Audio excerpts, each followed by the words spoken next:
se chama A História de Deus. O título é esse mesmo, A História de Deus. E história com E, tá? Não é história com H. E-S-T-O, história. O que quer dizer? Qual a diferença de história e história? História com E é um mito. Por exemplo, história em quadrinhos. Então se escreve com E. Uma narração de algo fictício. Quando você tem história com H, além de ser a ciência, né, que estuda o passado, os fatos que ocorreram, também diz respeito a precisamente isso, o fato que realmente aconteceu. História com H, algo que aconteceu de fato. E história com E é um mito, uma história mesmo, tá? Que não aconteceu. E o título do documentário era esse, A História de Deus, com E. E basicamente ele conta como que se deu a ideia de Deus sob uma perspectiva antropológica. Então, se você pegar aí os livros de antropologia, não vai dizer nada muito diferente do que já está lá nesse documentário. Inclusive, ele foi até regravado mais recentemente com um cientista que apresenta, um cientista mais conhecido nosso aí. Mas eu assisti o original, o antigo, deve ter sido dos anos 90, por aí. E basicamente ele conta como que se deu essa coisa do homem criar Deus.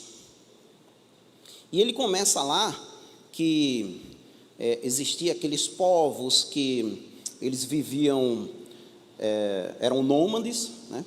E eles não paravam, não se fixavam num único lugar, e eles precisavam estar andando, caçando e fazendo coleta de frutos, o que fosse, para poder sobreviver. Eles não paravam num único lugar, eram nômades. Até que chegou um dia em que surgiu a agricultura, vamos usar esse termo, surgiu a agricultura. Para surgir a agricultura, é preciso a pessoa estar assentada num lugar, fixa num lugar, e eles próprios passarem a cultivar a sua própria comida, tá? Nesse momento, segundo a perspectiva antropológica, eles passaram a depender do clima. Se você faz a sua hortinha lá, então dependia que houvesse chuva, por exemplo, e bom tempo para que você fizesse a colheita lá das raízes, das frutas e tudo mais.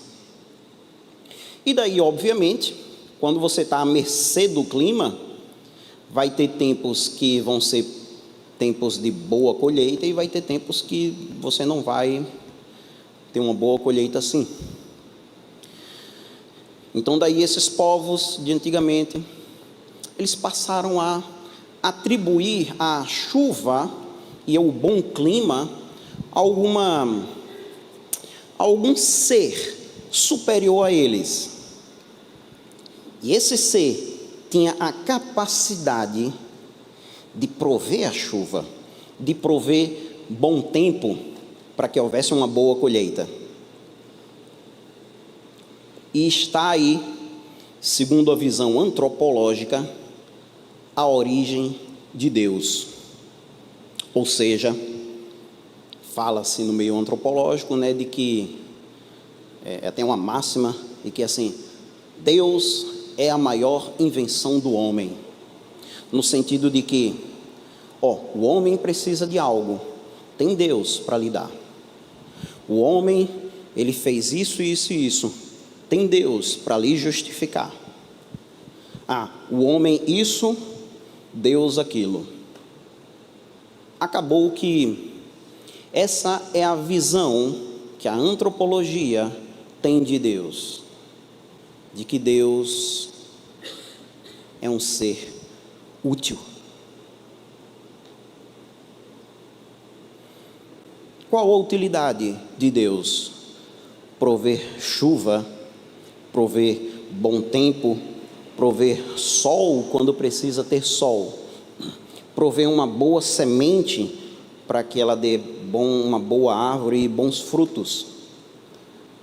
Deus faz todas essas coisas.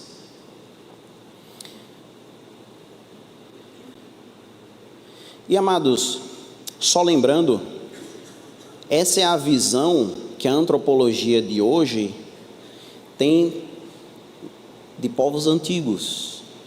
Eles fazendo a leitura dos povos antigos, a necessidade que eles tinham de uma boa colheita, de uma boa chuva, ou o que fosse, de uma boa provisão, dependia de um Deus por trás, provendo todas as coisas. Amados, infelizmente, para muitos de nós, essa mesma visão ainda está bem implantada no nosso meio, de que Deus, Ele é útil. Eu sei que você que entrou na igreja já viu esse título aqui, você não compreendeu, e você teve aquela vontade de voltar para casa, porque pensou que a igreja iria começar a dizer heresias. Amados, pensa duas vezes. Heresia é você ter Deus como útil.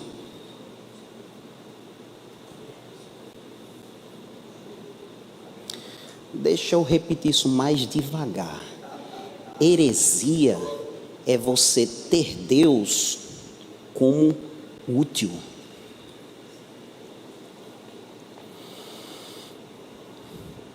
Eu queria que você abrisse lá em Isaías 53. Nós não vamos ler o trecho que diz que Ele tomou sobre si as nossas dores e enfermidades.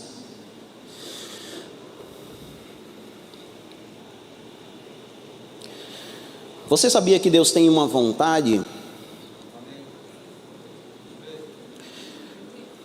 Você sabia, amém. Você sabia que só porque algo é vontade de Deus, aquilo não vai acontecer automaticamente? Eu não ouvi nenhum amém, então deixa eu explicar melhor. Isso é capaz de dar um nó na sua cabeça. Sabe por quê? Porque a gente tem na nossa visão de que Deus, Ele é todo poderoso, e está certo. Na nossa visão, Deus, Ele é soberano, e está completamente certo, é isso mesmo. Então a gente pega ali, Deus é todo poderoso, Deus é soberano, e traça uma linha reta, assim, dizendo, Ele fará tudo que Ele quer. E é aqui que a gente precisa pontuar algumas coisas. O fato de Deus ter um desejo, ter uma vontade, eu vou repetir, não implica que aquilo acontecerá, ainda que seja vontade de Deus. Eu sei que seus neurônios estão fritando aí. Como que um ser que tem todo o poder, um ser que tem desejo de algo, tem a vontade de fazer algo, como que ele tendo todo o poder, sendo soberano, como que ele não vai fazer algo que ele quer? Por que ele não faz?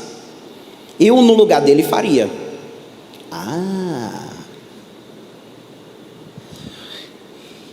Então, talvez você precise rever o papel de um soberano. Se eu fosse soberano, se eu fosse todo poderoso, não ia ter para mais ninguém. O que fosse minha vontade, iria acontecer. Antes de Isaías, eu quero que você abra em 1 Timóteo. Depois a gente vai voltar aqui para Isaías, mas esse é só para lhe ajudar. Eu estou percebendo você muito aflito.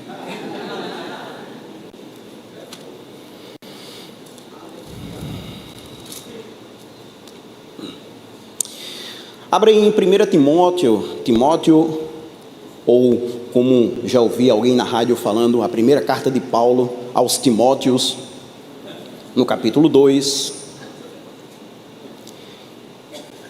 E a partir do verso 1 mesmo, esse é o trecho que Paulo manda que nós oremos pelas autoridades. Ele diz: antes de tudo, pois, exorto que se use a prática de súplicas e orações e intercessões e ações de graças em favor de todos os homens, em favor dos reis e de todos os que se acham investidos de autoridade, para que vivamos vida tranquila e mansa, com toda piedade e respeito. Verso 3, preste atenção agora. Isto é bom e aceitável diante de Deus, nosso Salvador, o qual deseja que todos os homens sejam salvos e cheguem ao pleno conhecimento da verdade. Você conhece esse versículo? O qual deseja. Quem deseja? Esse o qual aqui está apontando para quem? Deus. O qual deseja que todos os homens sejam salvos e cheguem ao pleno conhecimento da verdade. Bom, você não vai precisar pensar muito para responder a seguinte pergunta: todos os homens serão salvos e chegarão ao pleno conhecimento da verdade?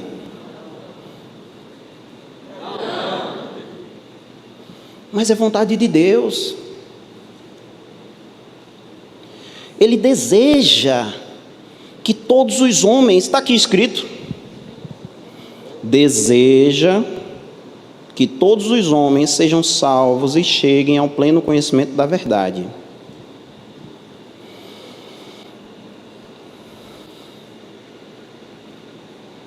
E agora? Você lembra daquela passagem que Jesus, ele chegou diante de Jerusalém, teve um dado momento, ele diz: Jerusalém, Jerusalém, que mata os profetas e apedreja os que te foram enviados. Quantas vezes eu quis juntar todos vocês, como um pintinho faz como uma galinha faz com os seus pintinhos, mas não quisestes. Jesus quis. Quem não quis foram os judeus. Aliviou mais para você se eu disser agora que não é só porque algo é vontade de Deus, aquilo não acontecerá automaticamente? Você está mais tranquilo a esse respeito?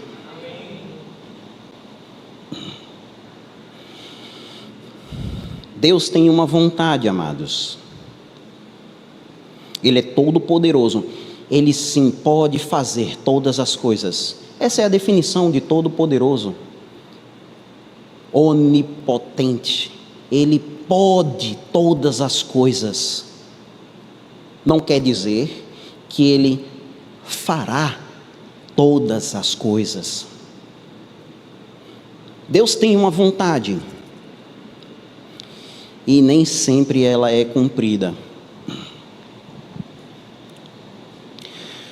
Eu sei que alguns irmãos, eu não posso mais dizer que é na França, porque salvação está chegando na França. Vai chegar a palavra da revelação lá na França, mas tem alguns lugares que pensa assim: ah, que fatalidade, mas Deus quis, né? Ou então é até um jargão nosso dizer, se Deus quiser, Ele pode curar. Se Deus quiser, fulaninho que está no leito de morte, se Deus quiser, ele não morrerá. E se fulaninho morrer, foi a vontade de Deus. Eu repito, amados, se você quiser compreender exatamente qual que é a vontade de Deus, olhe para Jesus. Jesus, ele cumpriu do início ao fim a vontade de Deus. E agora eu quero que você abra lá em Isaías 53 e vamos ver aqui uma passagem que tem passado bastante desapercebido. Isaías 53 e no verso 10, vamos ler o verso 10 por inteiro. Todavia ao Senhor agradou moê-lo, fazendo-o enfermar. Quando der ele a sua alma como oferta pelo pecado, verá a sua posteridade e prolongará os seus dias. Presta atenção nesse final. E a vontade do Senhor prosperará nas suas mãos. Amados, sabe o que é que eu percebo quando eu olho esse trecho final, essa parte C do versículo? Eu percebo como que um tom de alívio de Deus pela boca do profeta Isaías. Finalmente alguém vai poder fazer minha vontade prosperar. Ainda bem, a minha vontade vai prosperar nas mãos de alguém. De quem? Do meu servo.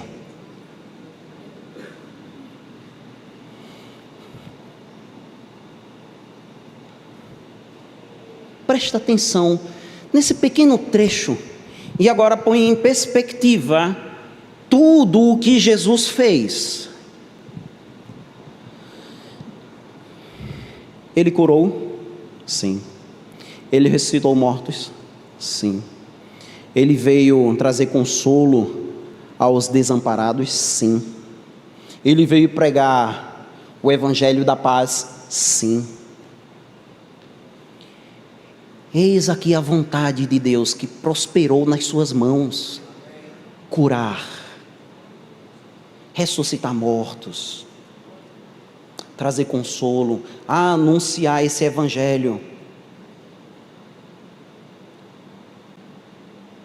Agora eu te pergunto, como que alguém ainda assim é capaz de ter dúvida se Deus tem vontade de curar alguém ou não?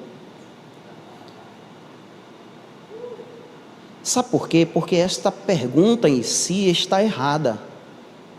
A pergunta correta a ser feita é: por que fulaninho não foi curado?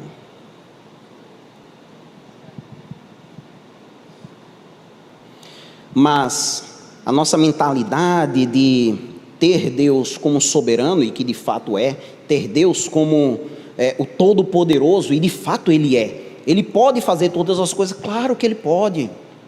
Mas, é como eu disse, a gente faz uma linha reta. Se Ele pode fazer todas as coisas, Ele fará todas as coisas. Opa!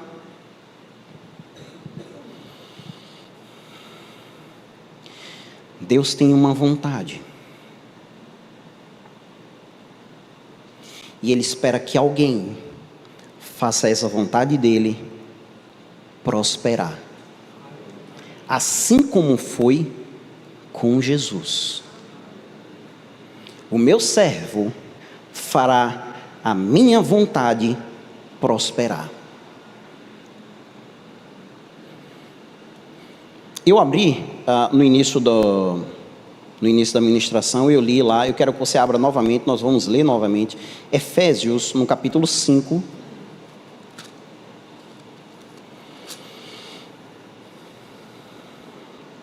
Efésios, no capítulo 5, e no verso, pega do verso 15, vamos pegar um pouquinho antes, e ele diz: portanto, vede prudentemente como andais, não como nécios, e sim como sábios, remindo o tempo, porque os dias são maus.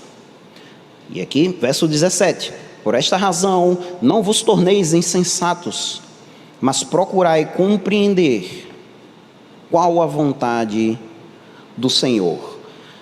Bastante ligado a este versículo está lá Romanos, no capítulo 12, abra lá, versículo, um trecho bastante conhecido nosso, e que parece conversar muito bem com o que Paulo falou aos Efésios. Ele falou algo parecido aos Romanos, e verso 12, capítulo 12, verso 2, e não vos conformeis com este século, mas transformai-vos pela renovação da vossa mente, para que experimenteis qual seja a boa, agradável e vontade de Deus. Ou seja, o que é que Paulo está dizendo? Que eu só vou compreender, eu só vou experimentar qual é a vontade de Deus se eu renovar a minha mente. Eu só vou compreender qual é a vontade de Deus se eu renovar a minha mente. Ou seja,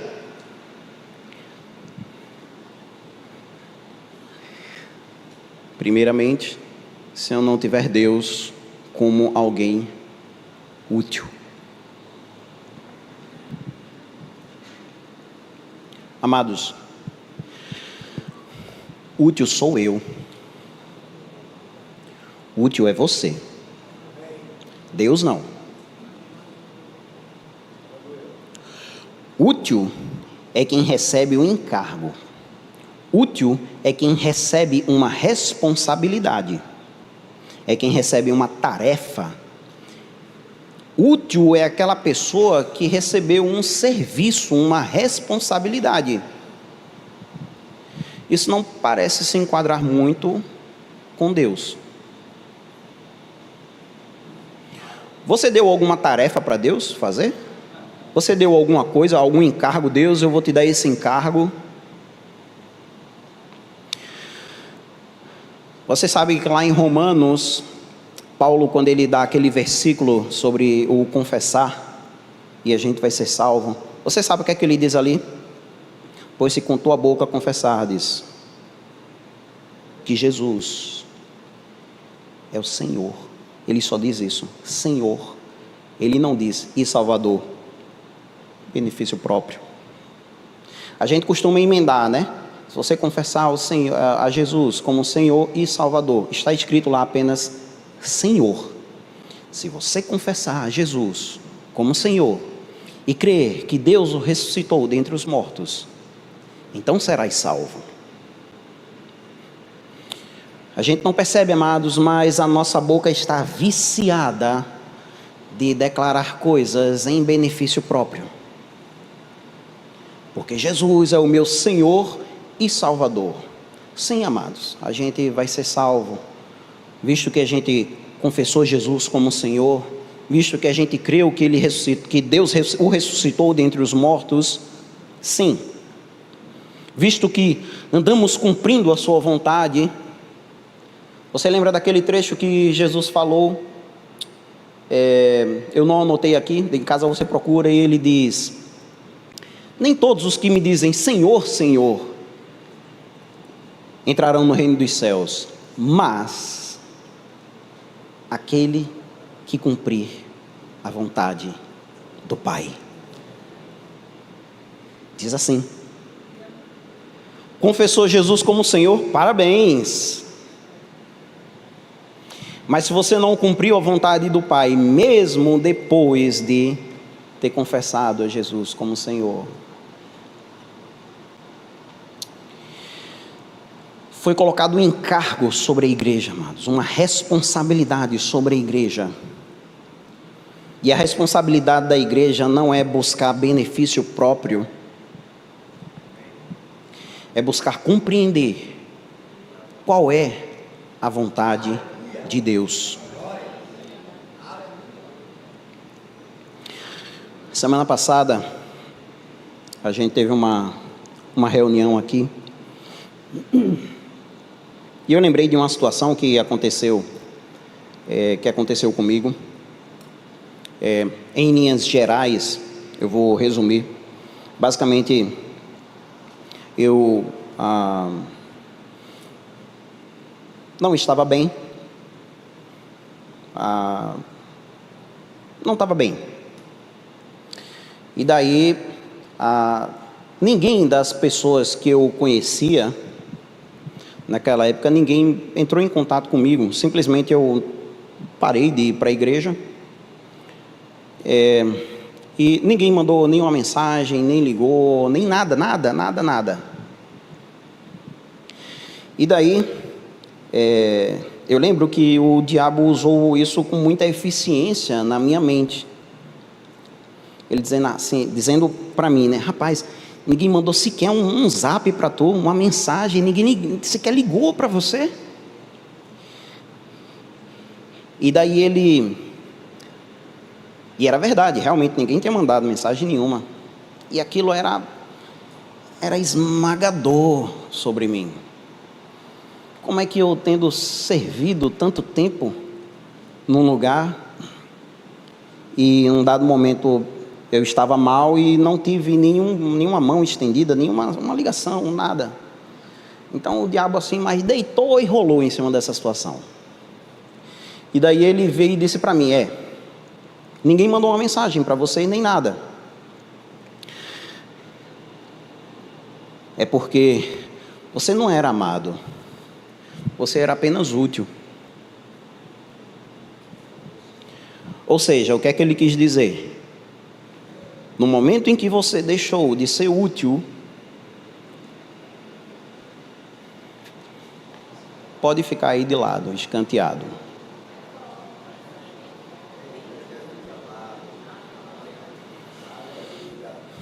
E eu repito, isso me esmagou de uma forma que, eu lhe digo, amados, precisei de um milagre por dentro para superar isso. Mas, amado, enquanto eu meditava sobre essas coisas, você sabe que, deixa eu te dizer uma coisa, bom é você ser útil ao Senhor.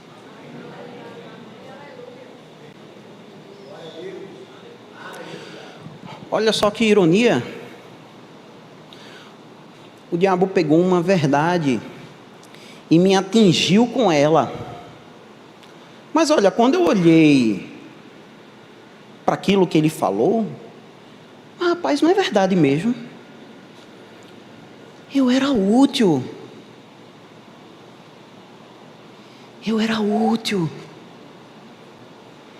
Eu participei, amados, ativamente de um crescimento, de um pedacinho da obra de Deus, num determinado lugar.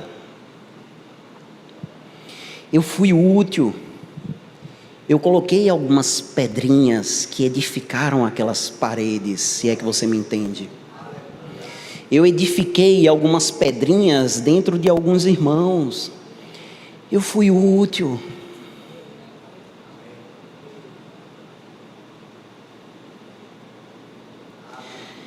Se eu fui amado ou não, se eu fui reconhecido ou não,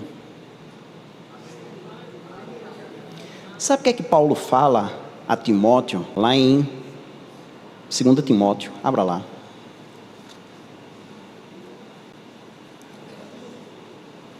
Segunda Timóteo, no capítulo 2, deixa eu abrir aqui, 2 Timóteo, Timóteo está fugindo, 2 Timóteo, capítulo 2,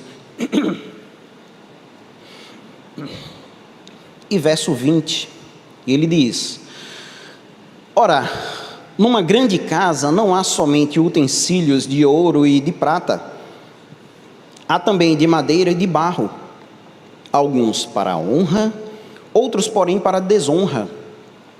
Assim, pois, se alguém a si mesmo se purifica desses erros, será utensílio de honra, santificado e útil ao seu possuidor, estando preparado para toda boa obra. Amados, aquilo que Jesus falou antes de dar o seu último suspiro está consumado.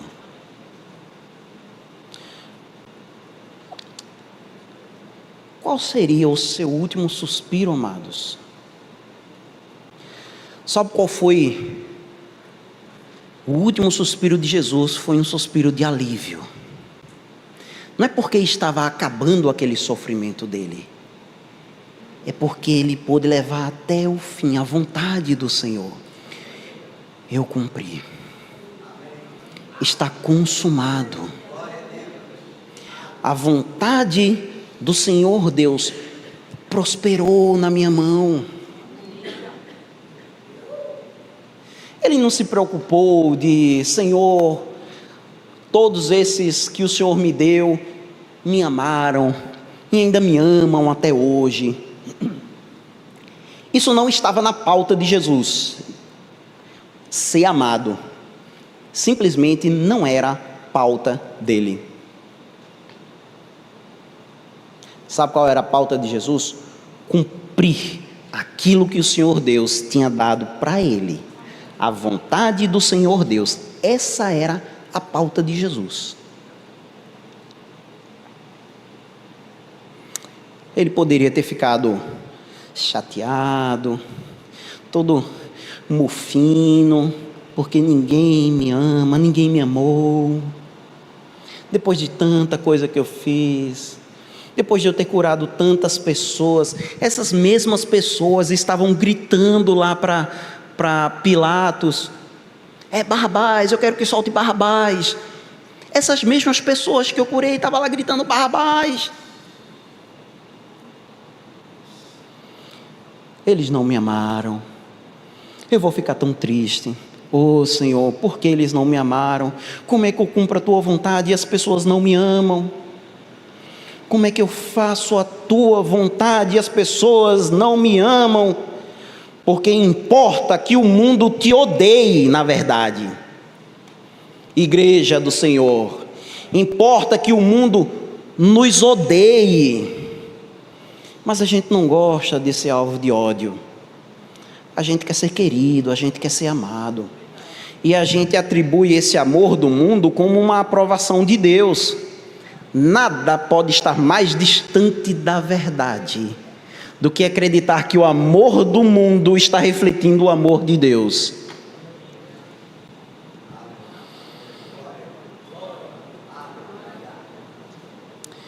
E quando eu digo o amor do mundo, não pense meramente os de lá de fora, aqueles que não aceitaram Jesus. Atribua isso também a, eventualmente, o irmãozinho que está do seu lado. Ele é o seu irmão, ele está aí, junto com você. Assim como estive em outros tempos, sentado lá com muitos irmãos, e no momento em que eu precisei, ninguém mandou aquela mensagem. Amados, importa a nós termos a aprovação de Deus, sermos útil para Ele, e não termos Ele como útil. Na nossa cabeça, você não pensa isso, mas a nossa mentalidade está montada em cima de um diagrama que é o seguinte: Deus com uma seta apontando para mim, no sentido de que Deus vai me dar o que eu quero, Deus vai fazer a minha vontade, Deus é o meu provedor. Sabe o que há de perigoso nisso, amados?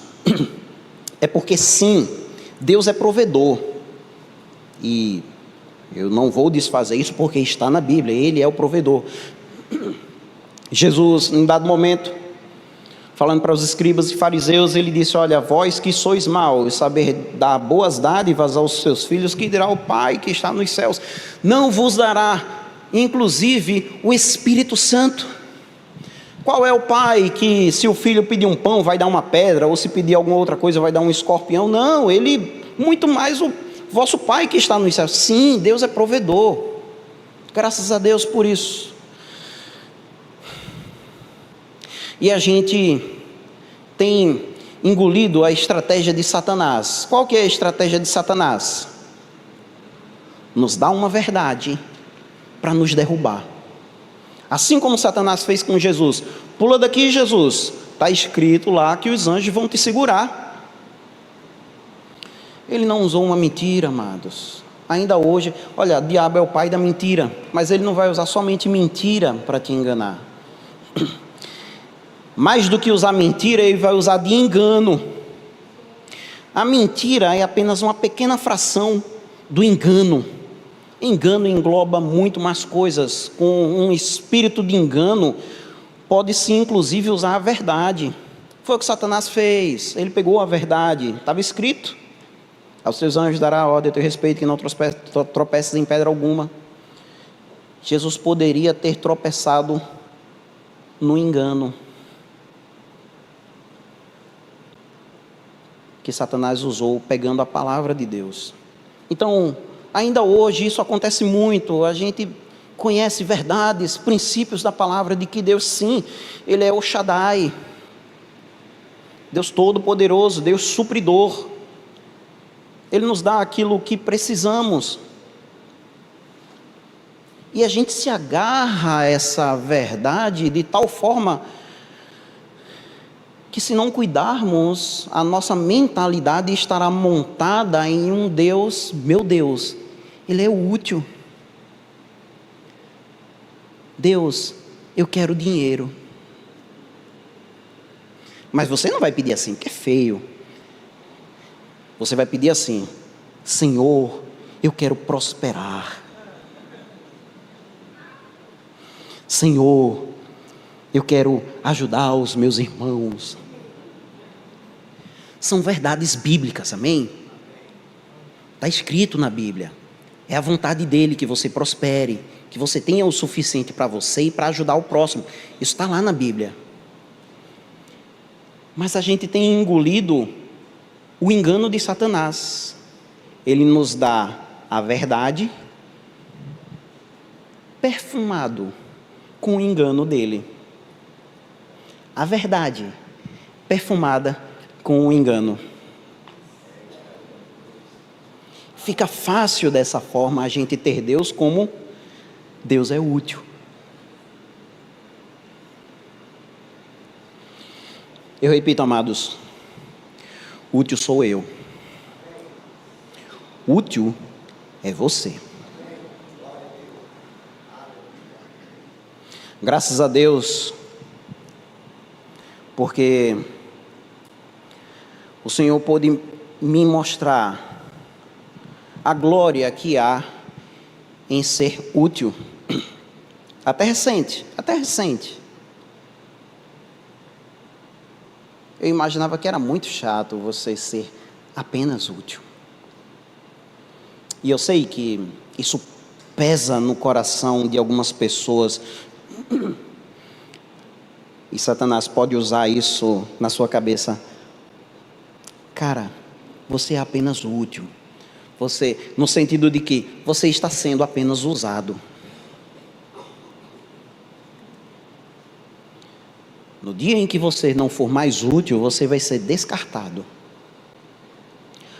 Amados, para pensar comigo.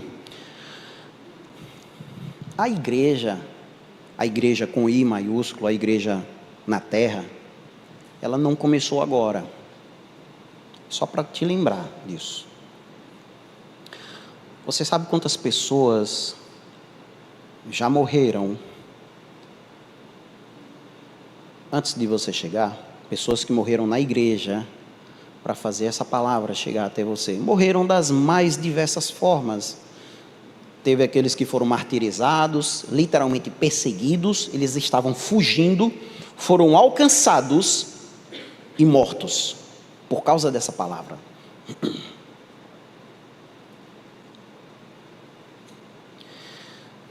Muitos morreram porque foram úteis.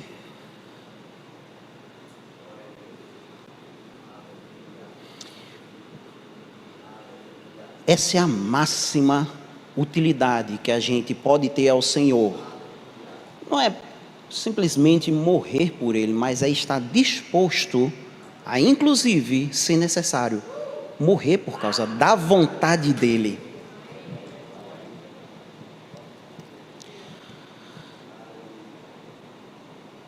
O Senhor falou ao profeta Jeremias, num dado momento ele disse: vá lá na casa do oleiro e eu vou te mostrar uma coisa.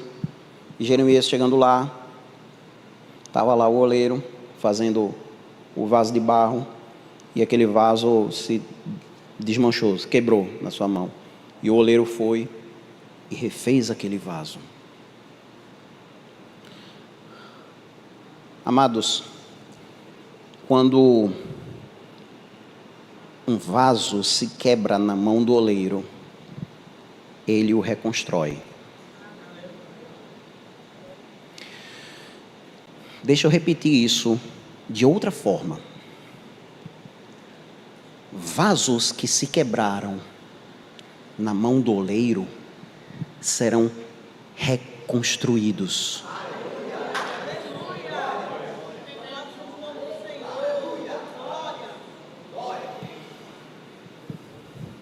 Aqueles vasos que se deixaram quebrar, essa é a máxima utilidade que qualquer um pode dar. É o máximo útil que alguém pode ser diante do Senhor. É se deixar ser quebrado, contanto que seja útil. Esses vasos serão reconstruídos. Paulo, falando aos Coríntios, disse que e o que era corruptível se revestirá de incorruptibilidade. Ele fala que uma é a glória desta casa, mas haverá uma glória que vai revestir essa casa aqui, ó. É muito, muito superior a esta, se é isso que você pode chamar de glória. A glória desta casa em nada se compara à glória da casa que haveremos de ser revestidos. Vasos quebrados na mão do oleiro serão reconstruídos.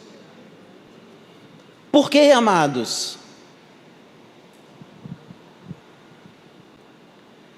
Porque útil sou eu. Eu queria que você ficasse de pé.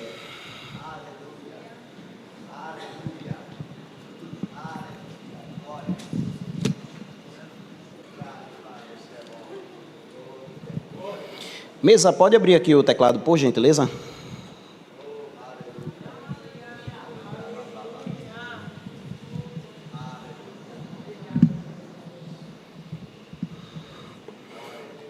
Aleluia.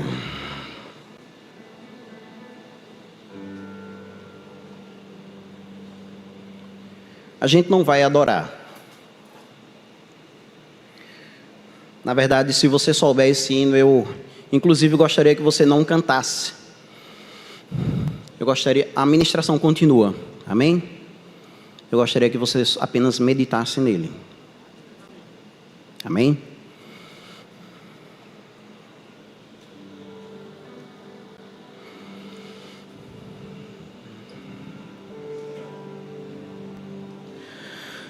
Tantas coisas tenho feito para o meu próprio prazer.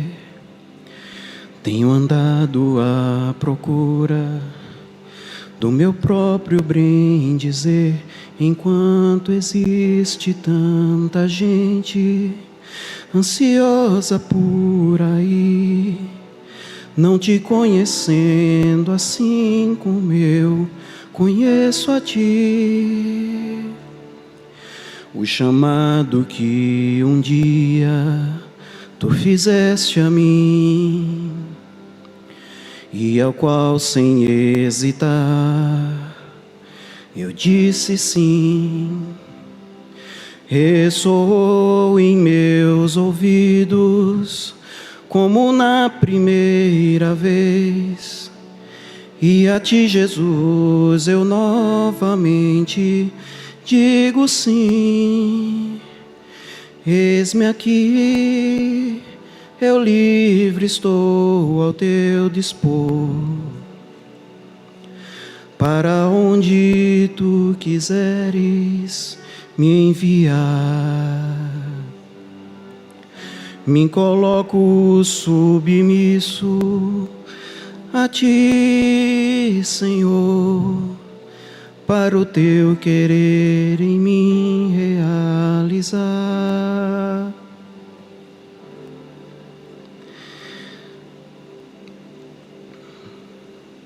O chamado que um dia tu fizeste a mim,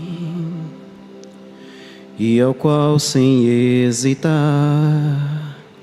eu disse sim, ressoou em meus ouvidos como na primeira vez, e a ti, Jesus, eu novamente digo sim. Eis-me aqui, eu livre estou ao teu dispor. Para onde tu quiseres me enviar, me coloco submisso a ti, Senhor, para o teu querer em mim realizar. Eis-me aqui, eu livre estou ao teu dispor.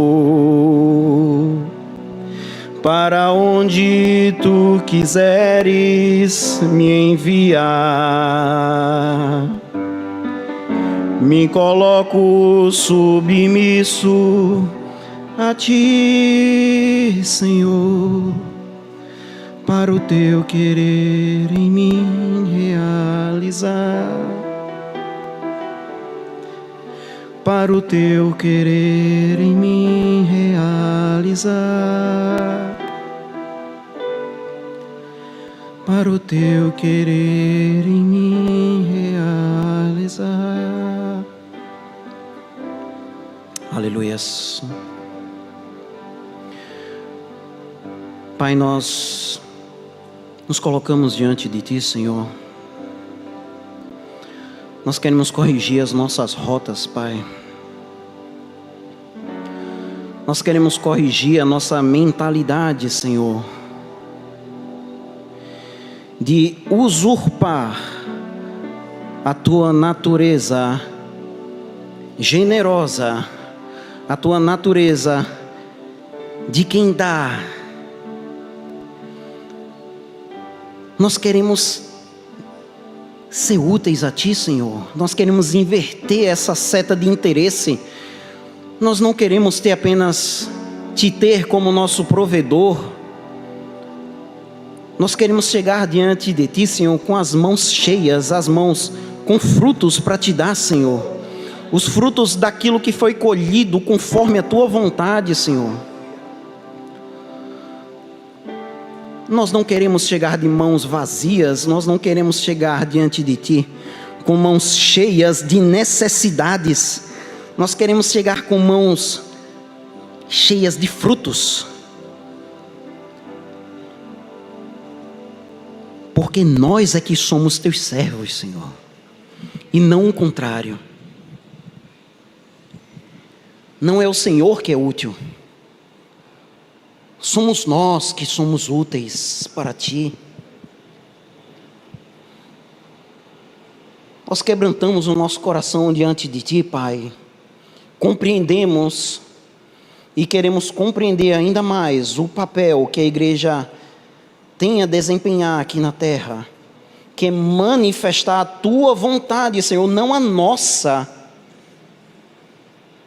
Nós não estamos aqui, Senhor, compreendemos bem, depois de tantos dos nossos irmãos terem morrido por causa dessa palavra. Nós não queremos envergonhar o Teu nome, ser uma geração que apenas quer. Nós não queremos, Pai, ser uma geração sanguessuga, nos agarrar nas Tuas promessas e não ir a canto nenhum, enquanto o Senhor não derramar sobre nós as Tuas promessas.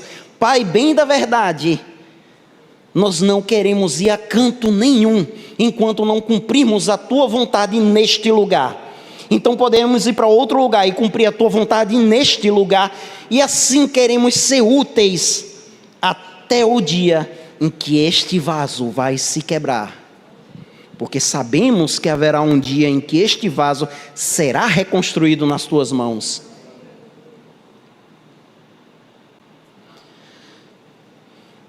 Pai, abre os nossos olhos, Pai, para que possamos compreender ainda mais a fundo a urgência da necessidade que há deste mundo, Senhor, de conhecer da Tua palavra, Pai. Nós não queremos ser canais obstruídos em que recebemos da água e retemos. Nós não queremos, Pai, ser poços. Nós queremos ser um rio. Queremos ser um rio para alcançar o necessitado, Pai. Um rio da Tua vontade. Não queremos ser uma represa da Tua vontade. Queremos ser um rio da Tua vontade. Para fazer dessa Tua verdade, dessa Tua vontade, das Tuas promessas, alcançar ainda outras pessoas, Pai. Obrigado, Pai. Obrigado, Pai, em nome de Jesus. Eu lembro de João Batista, amados. A gente vai terminar. O louvor pode subir. Pode sentar por enquanto. Eu lembro de João Batista. Ele reconheceu quem era Jesus. Ele, a bem da verdade, trabalhou. Ele foi útil. Na verdade, João Batista foi aquele de quem Jesus se referiu o seguinte: olha, eu te digo que não há ninguém nascido de mulher maior do que João Batista. Você já imaginou a utilidade de alguém que ganhou este título? Ninguém nascido de mulher é maior do que ele. Pense que o cara foi útil. Ele abriu os caminhos para o Senhor.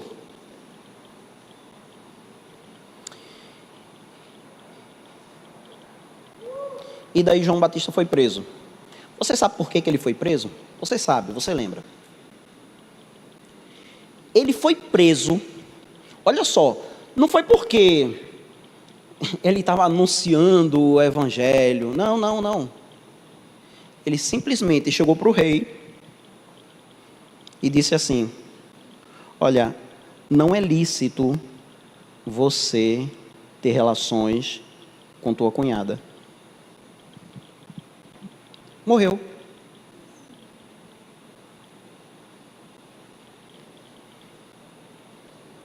Ele chegou para Herodes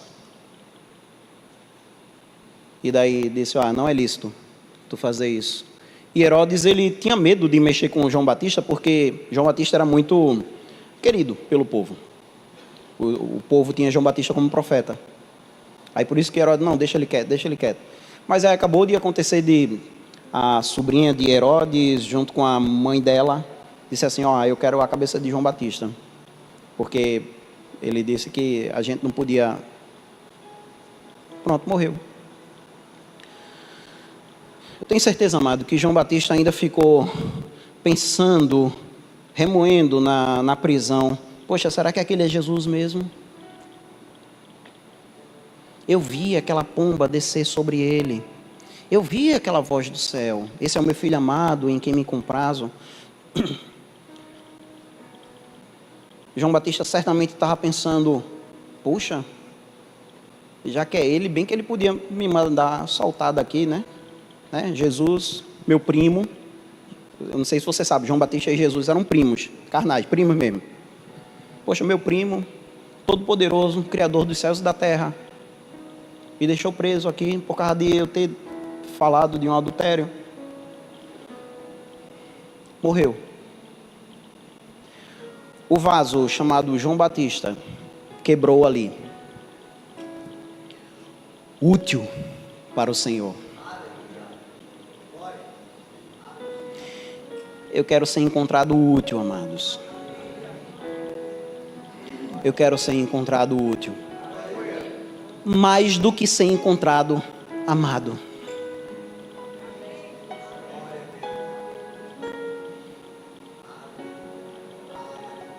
Me importa ser útil. Amado neste mundo, não.